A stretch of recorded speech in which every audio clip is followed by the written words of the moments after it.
பெருமக்களே, நான்காம் தந்திரத்தில் அசவை அந்த தலைப்பிலே 6 மந்திரம் முடிஞ்சிருப்போம். 7வது நாம் பார்க்கணும். தராதல மூலைக்கு தற்பரம் மாபரன் தராதல வெப்பு நமசிவாய ஆம் தராதலம் சொல்லின் தான் வா சிய ஆம் தராதல யோகம் தயாவாசியாமே அப்படின்னு நமச்சிவாய மந்திரத்தை எப்படி பக்குவத்திற்கு ஏற்றாற் போல சொல்ல வேண்டும் என்று வருது. ஒரு இடத்துல பின்னால் 5 எழுத்தை பற்றி தனியாக பேசுகிற பொழுது ஒரு விஷயம் சொல்கிறார். இவர் தான் சொல்கிறார். அதை அதாவது இப்போது நம்ம சிவாயன்னு இருக்குது, அதை சிவாய நமன்னு வைத்துக் கொடுங்களேன், புரியறதுக்காக நான் மாத்திரை சிவாய நமன்னு இருக்குது. இந்த நம என்பது பொதுவாக வணக்கத்திற்குரியதுன்னு நமக்கு தெரியும். அது ஒரு பொருள் இருக்குது. நான்னா மறைப்பு, மான்னா மலம்னு இருக்குது. இருந்தாலும் நம என்றால் வணக்கம், சிவனுக்கு வணக்கம் இருக்குது. அந்த சிவாய என்றால் சிவனுக்கு வணக்கம். அதை என்ன சொல்கிறார் இவர்? சிவாய என்று சொல்கிற பொழுது சிகாரத்தை அழுத்தி சொல்லி சிவாய, அப்போ சி என்பதை அழுத்தி சொன்னால் நாம் சிவனை சேர வேண்டும் என்று எண்ணுகிறோம். அல்லது சிவனுடைய அருள் வேண்டும் என்றால் வா சி வாய வா என்று அழுத்தி சொல்லணும். அண்டர்லைன் பண்ணல, அந்த மாதிரி அழுத்தி சொல்லணும், ஸ்ட்ரெஸ் கொடுக்கணும். அல்லது யா என்பதுக்கு நீங்கள் கொடுத்தீங்கன்னா நான் நல்லா இருக்கணும் பெருமானே, உன்னுடைய அருளால் நான் நல்லா இருக்கணும் என்று அந்த சிவாய என்ற அந்த சொல்லை எந்த எழுத்தை நீங்கள் அழுத்தி உச்சரிக்கிறீங்களோ அந்த பொருள் உங்களுக்கு, அதுதான் நீங்கள் சொல்லுகின்ற கருத்து என்று எழுதுகிறார். அந்த சி என்பதற்கு சிவம், வா என்பதற்கு அருள் நமக்கு தெரியும். சொல்லுகிற பொழுது அப்படி சொல்லணுன்றார். இதில் சேக்கிழார் எப்படி தான் அதெல்லாம் செய்தார் நமக்கு தெரியல. இதெல்லாம் படிக்கிற போது தான் நமக்கு புரியுது அவர் சொல்கிறது ஏண்டா அப்படி சொல்கிறார். நான் பாண்டிச்சேரியில் சொன்ன ஞாபகம் எனக்கு. அதாவது திருவொற்றியூரில் செங்கிலியாரை மணப்பதற்கு பெருமானை வேண்டுகிறார். அது விஷயம் நமக்கு நல்லா தெரியும். அவர் என்ன சொல்கிறார்? பெருமானே, நாளைக்கு உன் சந்நிதியில் வந்து நான் சத்தியம் பண்ணுவேன், நீ அங்கே இருக்காத, மகிழ மரத்துக்கிட்ட வந்துடுன்னு சொல்கிறார். அது என்னப்பா வந்துட்டா போதுப்பா, நான் அங்கே ரொம்ப தலையாட்டிடுறேன், அது என்ன நீ செய்ப்பா அப்படின்ட்டு போந்துடுறார். நேராக போய் அங்கே சொல்லிடுறார், சங்கிலியார்கிட்ட போய் சொல்லிடுறார். அவன் வந்து மகிஷவரத்துக்கு வர சொல்லுவான், அங்கே போக அதில் கோயிலுக்கு வர சொல்லுவான், உள்ள சந்நிதிக்கு வர சொல்லுவான், அங்கே வேண்டாம், ஏங்க மகிழ மரத்துக்கு வந்துன்னு சொல்லுங்க அப்படின்னு அங்கே சொல்லிடுறார். இவர் மறுநாள் ரெடியாக இருக்கிறார் சுந்தரர், எப்படா வரப்போகிறாங்க அப்படின்னு. சங்கிலியார் தோழியோடு வராங்க. ஏன்னா அக வாழ்க்கையில் நேரடியாக தலைவனோடு தலைவி பேசக்கூடாது, இது நம்முடைய இலக்கணம். தலைவனிடத்திலே தலைவி நேரடியாக கலவியெல்லாம் பேசுவது தவறு. நமக்கு தோழி மூலமாக தான் பேசுவாங்க. அது எல்லாம் நம்ம பெரிய காப்பிய ஆசிரியர்கள் அதை ரொம்ப அழகாக ஃபாலோ பண்ணியிருக்காங்க. உதாரணமாக ராமாயணத்தில் வில்லை ஒடிக்கிறான்னு தெரியும் நமக்கு. வில்லை ஒடித்தவுடனே ஒரு தோழி வந்து சொல்லுகிறாள், வில் ஒடிக்கப்பட்டு விட்டது, உனக்கு கல்யாணம் நடக்க போகுதுன்னு சொன்ன உடனே ஏற்கனவே அந்த மேல் மாடியிலிருந்து பார்த்துருக்கிறார், சாளரத்தின் வழியாக பார்த்துருக்கிறார் சீதை ராமனை. அப்போது மனசில் என்ன எண்ணுகிறாளாம், ஏற்கனவே ஒரு ஆடவனை நாம் பார்த்தோம், அந்த அண்ணலும் நோக்கினான் அவளும் நோக்கினான், அங்கேயே இருவரும் மாரிப்புக்கு இதயம் எய்தினார் என்றெல்லாம் அவங்களுக்குள்ள ஒரு அன்பு ஏற்பட்டு விட்டது, காதல் ஏற்பட்டு விட்டதுன்னு சொல்லிட்டார். இனிமேற்பட்டு இன்னொரு ஆடவனை எப்படி விரும்ப முடியும்? அவர் கல்யாணம் பண்ண முடியுமா? வில்லை ஒடிச்சால்தான் கல்யாணம் பண்ணணும். வில்லை முறித்து கல்யாணம் பண்ணுறது என்பது தமிழ் முறை அல்ல, அது காந்தர்வ முறை அல்லன்னு நாம் சொல்கிறோம். இப்போ வில்லை முறிச்சாச்சா யார் என்று கேட்கணும் இல்லையா? தோழி வந்து சொல்லுகிறாள். அப்போ மனசுக்குள்ளே என்ன நினைக்கிறான் சீதை, நாம் பார்த்த அந்த ஆடவனாக இருந்தால் அவனுக்கு மாலையிடணும், இல்லை என்றால் நான் மாண்டு போவேன் என்று முடிகிறான். மாலையிட, ஏன்னா வேற ஒரு ஆடவனாக இருந்தால், நாம் ஏற்கனவே ஒரு ஆடவனோடு நாம் பார்த்தாச்சு, மனம் கலந்தாச்சு. இது யாருக்கும் தெரியாது, அவளுக்கு தான் தெரியும், ராமனுக்கு தான் தெரியும் கலந்தது. அப்போது எவ்வளோ தூரத்துக்கு அந்தவங்க கற்புடையவளாக இருக்கிறாங்க என்றால் மனம் போனதல்லவா. மனம் போனதாலே இன்னொரு ஆடவனுக்கு நாம் மனம் முடிக்கக்கூடாது. ஒருவேளை அவன் இல்லை என்று சொன்னால் நாம் இறந்து போகிறது தான் துணிந்து, அப்புறம் யார் உடைத்துன்னு அப்புறம் கேட்குறான். கேட்கிற பொழுது கவலைப்படாத, நம்ம ஜன்னல் வழியாக பார்த்தோமே அவன் தான். சாளரத்தின் வழியாக நம்ம பார்த்தோம் இல்லையா, மேல்வாடியிலிருந்து அந்த விஸ்வாமத்தில் ஒரு முனிவரோடு இருந்தாங்க 2 பேர். அதில் ஒருத்தன் தான் ராமன் தான் என்று சொன்ன உடனே, ஓ நாம் வணங்கிய நாம் விரும்பிய ராமன் தான் என்ன அப்புறம் மனம் எடுத்து கொண்டு வருகிறாள்னு அங்கே ஒரு விஷயத்தை சொல்லுகிறார். இதெல்லாம் ராமாயணத்தில் கிடையாது, வால்மீகியில். கம்பர் இதெல்லாம் ரொம்ப அருமையாக தமிழுக்காக களவியல் கற்பியல் போல் அதை சொல்லுகிறார். அதே போல் இப்போ இங்கே வந்து சங்கிலியார் சொல்லக்கூடாது. தோழியோடு வராங்க அந்தம்மா. வந்தபோது இவர் ரொம்ப அவசரப்பட்டு சொந்தம் பண்ணுறார். சரி சரி வாங்க வாங்க போகலாம், ஏன்னா லேட் ஆகி போச்சு இல்லையா, வாங்க போகலாம், எங்கள் சன்னிதிக்கு போகலாம், வாங்க சத்தியம் பண்ணணும் இல்லையா அப்படின்னா, தோழி வந்து சொல்கிறாங்க, அதெல்லாம் ஏங்க இந்த சாதாரண விஷயத்துக்கு ஏன் அவரை போய் கூப்பிட்றது, இது சாதாரண விஷயமா, ஒரு கல்யாணம் பண்ணுறது சாதாரண விஷயமா, அதுக்கெல்லாம் சத்தியத்துக்கெல்லாம் என் சந்நிதியில் போய் கேட்பானே, சும்மா மகிழ் மரத்துக்கு வந்துருங்க அப்படின்னு. இங்கே பண்ணால் போதும், செலவரிச்சனுக்கு அங்கே வந்தால் பண்ணால் போகிறோம்னு சொன்ன உடனே தெரிஞ்சிட்டார், இந்த ஆள் பண்ணிட்டார், வேலை வச்சுட்டார், வச்சாண்டா ஆஃப் பண்ணுறாங்களா இல்லை, அந்த மாதிரி நமக்கும் சொல்லிவிட்டு சங்கிலியாருக்கும் சொல்லிட்டாப்புல இருக்குன்னு சொல்லி வேறு என்ன பண்ணுறது, அப்படியே சொல்கிறீங்க, அப்போ அங்கே வேணாமான்றது, அதெல்லாம் வேணாம் இங்கேயே பண்ணு. இனி மறுக்க முடியல அவரால். அங்கே தான் சேக்கிழார் அழகாக பாடுறார். போன உடனே அங்கே தானே பெருமான் இருக்கிறார். எனவே மகிழ மரத்தை சுற்றி வருகிறார். சுந்தரம் 3 முறை சுற்றுறார். ஏன்னா பெருமான் அங்கே இருக்கிறது தெரிஞ்சு போச்சு இல்லையா, 3 முறை சுற்றி வந்து தான் அங்கே மணமுடிக்கிறார் என்று வருது. மணமுடித்த பின்னாலே சங்கிலியாரை போக விட்டுட்டு, நான் உள்ளே போய் நான் அவர்கிட்ட பேசணும், நான் போகிறேன்னு போகிறார் உள்ள. சேக்கிழார் சொல்கிறார், பெருமாங்கிட்ட பேசணும் எவ்வளோ கோபம் இருந்திருக்கும். என்னையா நான் சத்தியம் பண்ணனேன் அங்கன்னு சொல்லிட்டேன்னு சொல்லணும் இல்லையா, வேறு ஒன்றும் பண்ணலையா, ஒரு வார்த்தை சொன்னாராம், நமச்சிவாயம் அப்படின்ட்டு வந்துட்டாராம். அந்த துவனி சொல்கிறாங்க, எப்பா செய்தி, எப்பா சரியாக செய்தி, என்ன நமச்சிவாயம் அப்படின்ட்டு வந்தாலும் எழுதுறாருங்க சேக்கிழார். அப்போ அங்கே போய் தன்னுடைய ஆற்றாமை வேறு ஒன்றும் சொல்ல முடியல. அந்த மந்திரத்தை எப்படி சொல்கிறார், இப்படிலாம் பண்ணிட்டியே, உன்னை நான் நமச்சிவாயன்னு மந்திரம் சொல்லணுமா, உனக்கு நட்டவா, உன்னை நான் மறைக்கணும் பாட போகிறேன் இல்லையா என்று அந்த வார்த்தையை சொல்லுகிறான்னு சேக்கிழார் சொல்கிறார். அப்போ எந்த முறையிலே நாம் எந்த பாவனையிலே நாம் சொல்லுகிறோமோ அந்த பாவனையிலே மந்திரம் பலிக்கும் என்பதுதான் அதுக்கு அர்த்தம். அதுதான் இங்கே சிவாய என்பதற்கு அப்படி சொல்லலாம் என்று பின்னாலே 5 இடத்துல சொல்ல போகிறார். இங்கே பார்க்கலாம், இங்கே என்ன சொல்கிறார், ஆதாரங்களில் 6 ஆதாரம் இல்லையா, ஏனையவற்றிலே இருப்பதில் மூலாதாரம் அதுதான் நமக்கு உள்ளது, மூலாதாரம். அந்த மூலாதாரத்திற்கு உரிய தெய்வ மந்திரம் கற்பரம். அது நகாரம் முதலாக இருக்கின்ற 5 எழுத்துன்றார். நகாரம் முதலாக உள்ள எழுத்துக்கள் மாறாமல் இருக்கின்ற, முழுமையாய் மாறாமல் இருக்கின்ற 5 எழுத்துன்னார். அது மூலாதாரத்தில். அப்புறம் அக்னி மண்டலம், அக்னி மண்டலத்திலே அந்த எழுத்து மாறுகிறது. தற்பரம் மாபரம் என்பது நமசிவாய் என்று சொல்கிறது. அதுக்கடுத்து அக்னி மண்டலத்தில் சொல்கிற பொழுது அம்மந்திரம் அருள் எழுத்து மாறி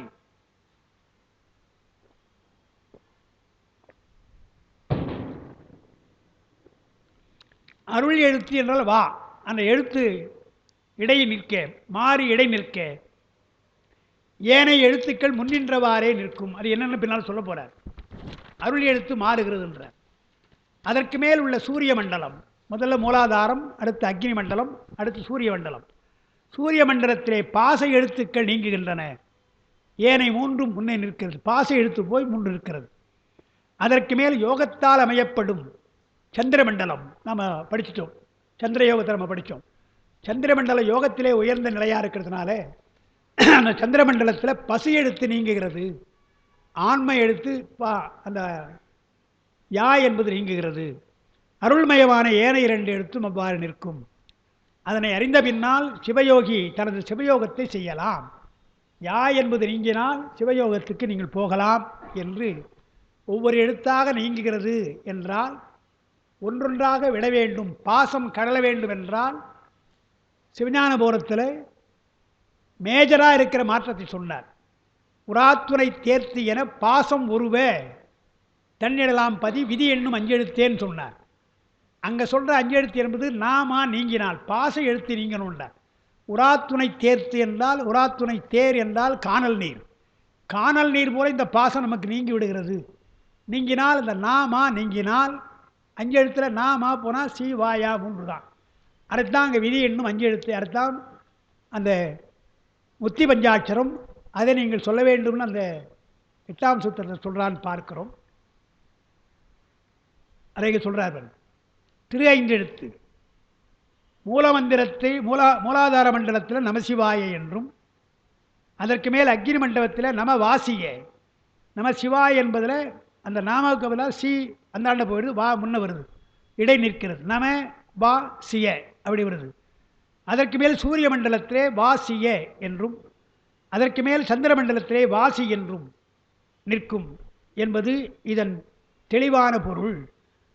5 எழுத்தை எப்படிலாம் சொல்ல வேண்டும் என்றால், ஒவ்வொரு மண்டலமாக நாம் தியானிக்கிற பொழுது யோகத்தில் மூலாதாரத்திலிருந்து அந்த 5 எழுத்தை சொல்கிற பொழுது சந்திர மண்டலம் அங்கே போகிற பொழுது 2 எழுத்தாக நிற்கும். அப்புறம் பிற யோகிகள் யோகத்தை அமந்திரமாகவும், அதாவது மந்திரம் இல்லாமலும் பிரணவமாகவும் செய்வார்கள். பிரணவ மந்திரம் என்பது சிவயோகம் அல்ல, திரு 5 எழுத்து தான் நமக்கு சிவயோகம். எனவே பிரணவமாக சொன்னால் அது யோகம், அது மற்ற யோகம் சொல்லலாம். அது யோகிகள் எல்லாம் செய்கிறது பிரணவம், அதைத்தான் எல்லாரும் சொல்கிறாங்க. மந்திரம் இல்லாமலும் செய்கிறார்கள், பிரணவத்தையே மந்திரமாக வைத்தும் செய்யலாம். ஆனால் சிவயோகி அப்படி அல்லாமல் திருநெழுத்து மந்திரத்தினால்தான் யோகம் செய்ய கடவன் என்பது இந்த குறிப்பினால் தெரிகிறது. 5 எழுத்தினால்தான் சிவயோகம் செய்ய வேண்டும். இந்த சிவயோக நெறியால் பாசமும் அதன் வாதனையால் நிற்கும் பசுத்துவம் நீங்க சிவமாம் தன்மையை பெறுவான். 5 எழுத்தை ஓதுகின்ற பொழுது ஒரு கேள்வி சொல்கிறாங்க, ஞானம் பெற்ற பின்னாலே ஏன் 5 எழுத்தை ஓத வேண்டும் என்று சொல்கிறாங்க. பட்டம் பெற்ற பின்னாலே ஏன் படிக்கணும்னு சில பேர் படிக்கிறதே கிடையாது இல்லையா, விட்டுறாங்க இல்லையா. பட்டம் தான் பெற்றாச்சு ஏன் படிக்கணுன்றாங்க. படிப்புக்கு பட்டம் பெற்ற பின்னால் தான் நம்ம கட்டாயம் படிக்கணும். ஏன்னா பட்டம் பெற்றாச்சு, இனி எல்லாம் கேள்வியில் நம்ம தான் கேட்பான், இவரை டிகிரி ஹோல்டர் அவரை கேள்விப்பான்வான். அப்போ நம்ம சரியாக படிச்சுக்கணும், அப்போ படிக்கணும் இல்லையா. அதுபோல் ஞானம் பெற்ற பின்னால் எதுக்கு 5 எழுத்துன்னு விடக்கூடாது.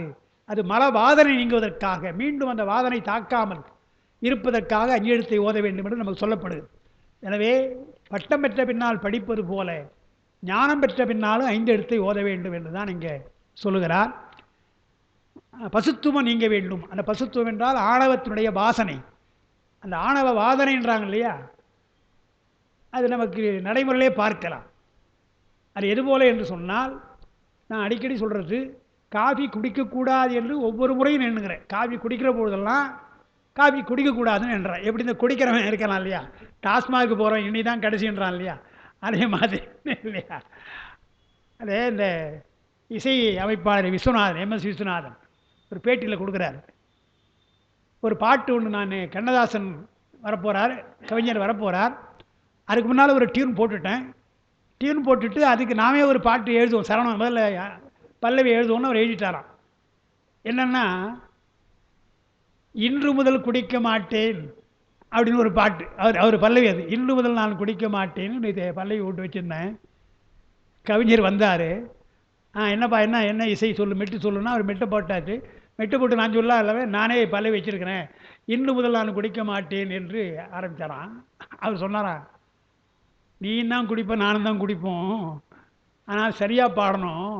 எந்த குடிகாரம் இன்று முதல் சொல்ல மாட்டான், நாளை முதல் தான் சொல்லுவோம்.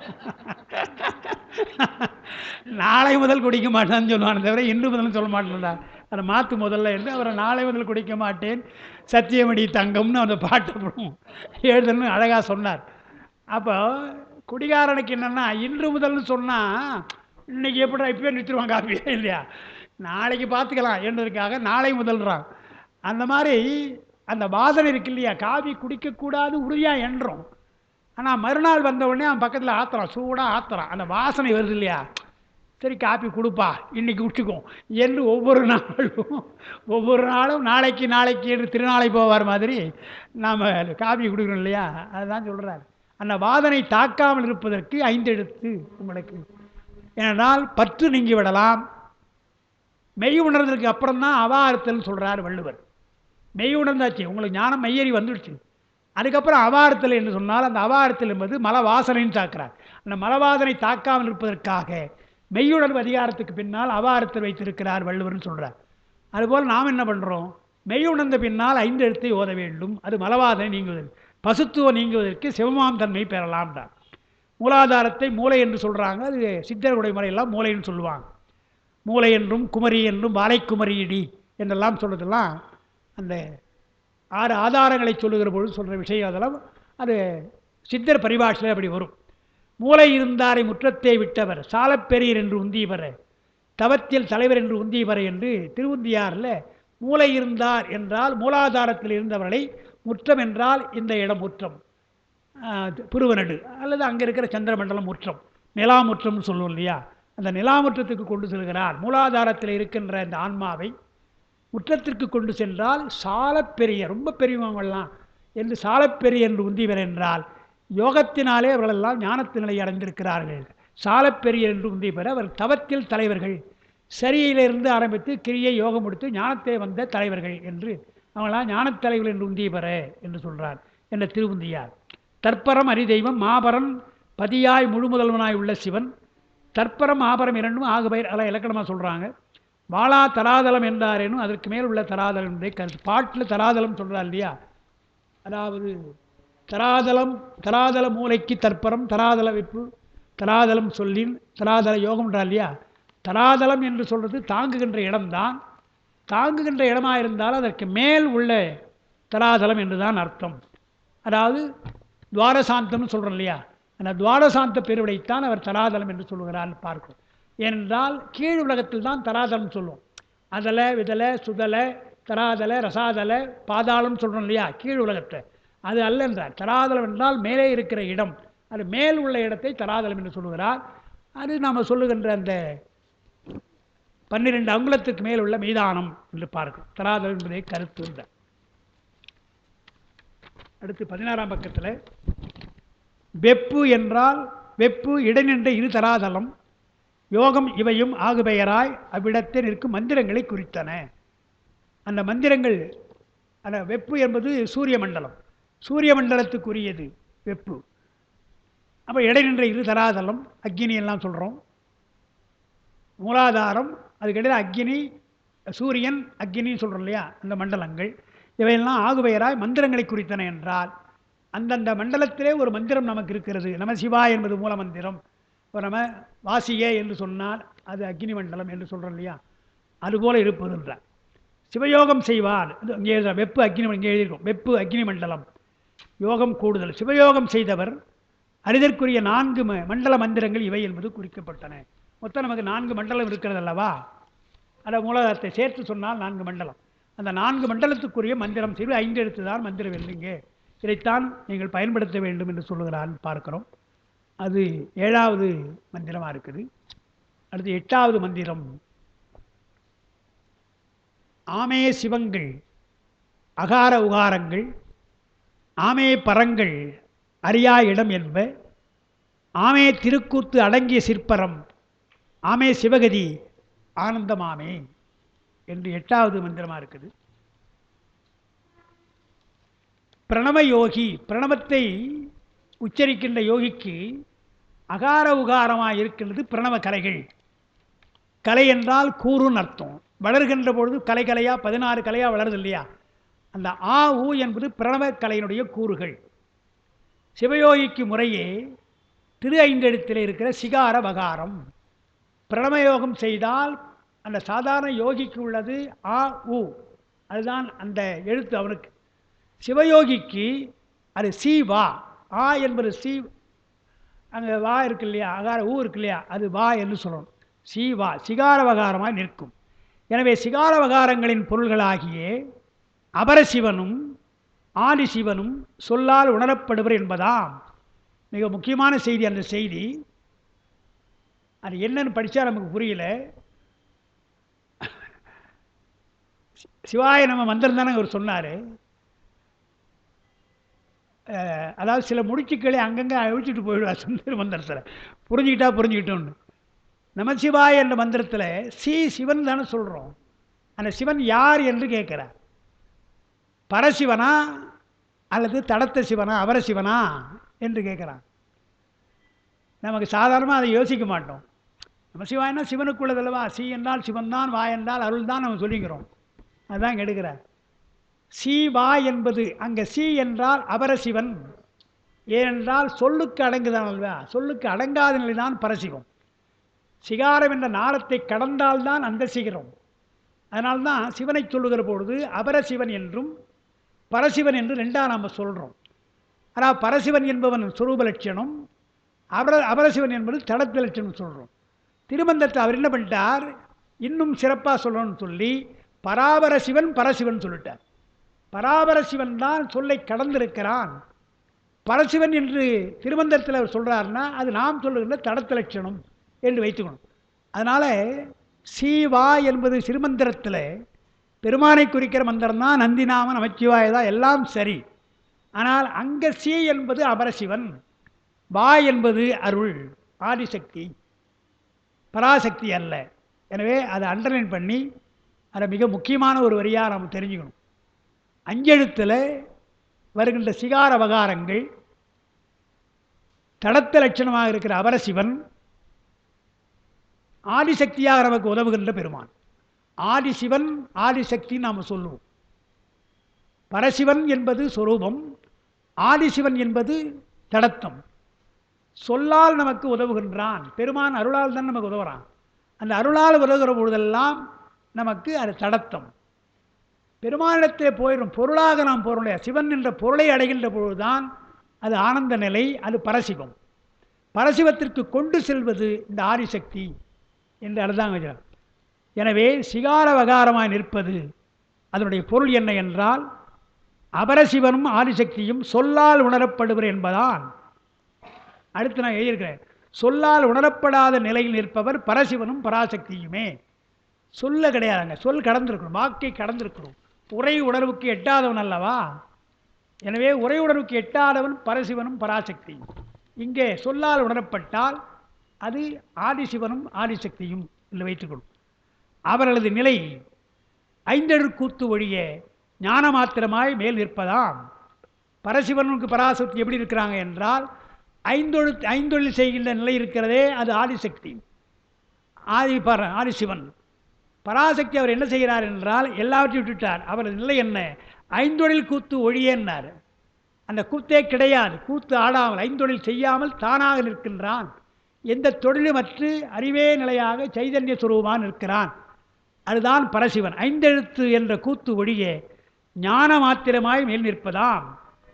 அப்போ சிவகதி சிவானந்தமயம் என சொல்லப்படுகின்ற பரநிலை அவளது நிலையாம்.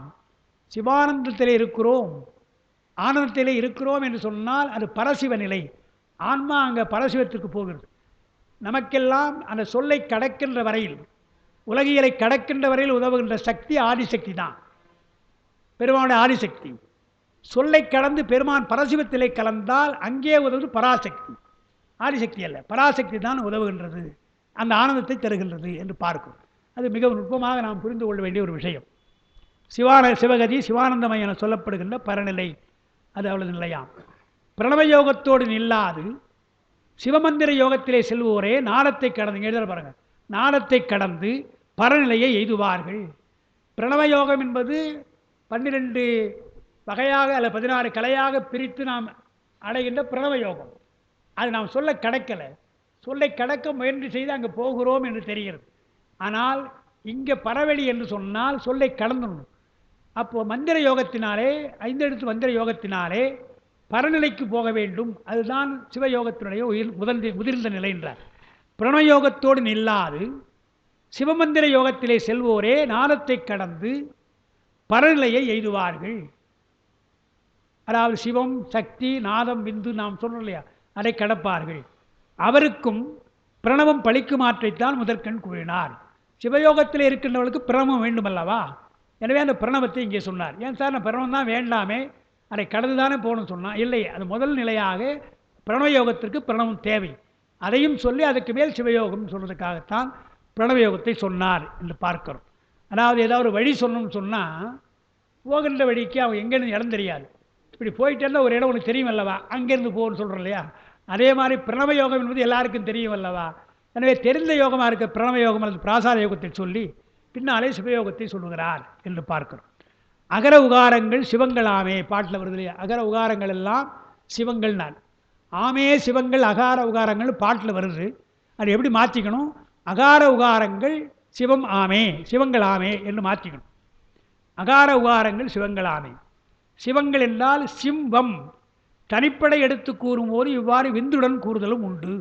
சி வா என்பதை மகரம் என மந்திர நூல்படி எல்லா மந்திரங்களுக்கும் எல்லா எழுத்துக்களுக்கும் மகரம் முடிவாக வரணும். ஓ என்று சொன்னால் ஓம் ஒரு இம் போடணும், அது மகரம் முடியணும். அது மாதிரி சி என்றால் சிம், வா என்றால் வம் என்பது மந்திர முறை. அந்த முறையில் சொல்ல அர்த்தம் வேறு கிடையாது, ஒரே அர்த்தம் தான். சிம் வம் என்றும் தனிப்பட சொல்லும் பொழுது விந்து, விந்துனா மெய் எழுத்து கூறும். அப்புறம் இடம் பரம்ன்றார், இடத்தில் உள்ளவர்கள் பரமாய் நிற்பவர்கள். இங்கே இடம்ன்றா பாருங்க. அதாவது 9வது பாட்டில் ஆமே சிவங்கள் அகார உகரங்கள் ஆமேப்பரங்கள் அறியா இடம்ன்றார் பாருங்க. அந்த இடம்னார், அந்த இடம் என்றால் ஒரு இடம், ஒரு ஒரு தகுதியாக இருக்கிற ஒரு தடத்து லட்சணமாக சொல்லுகிறார். அதற்கு பின்னால் பரம்ன்றார் பாருங்க, அடங்கிய சிற்பரம்ன்றார் இல்லையா. இடம் என்று சொல்வது ஒரு இடம், அந்த தடத்து லட்சணம். பரம் என்றால் மேலான் இருக்கின்ற பரசிவம், அந்த மேலான இடம் பரமாய் நிற்பவர்கள். சிவனையும் சக்தியையும் வேறு வேறாக வைத்து எண்ணுதலால் பரங்கள் என்று கூறினார், பன்மையாக கூறினார். இவை அறியாத இடமில்லை, எனவே முன்னர் கூறிய அறியும் இடமாக இருக்கும்.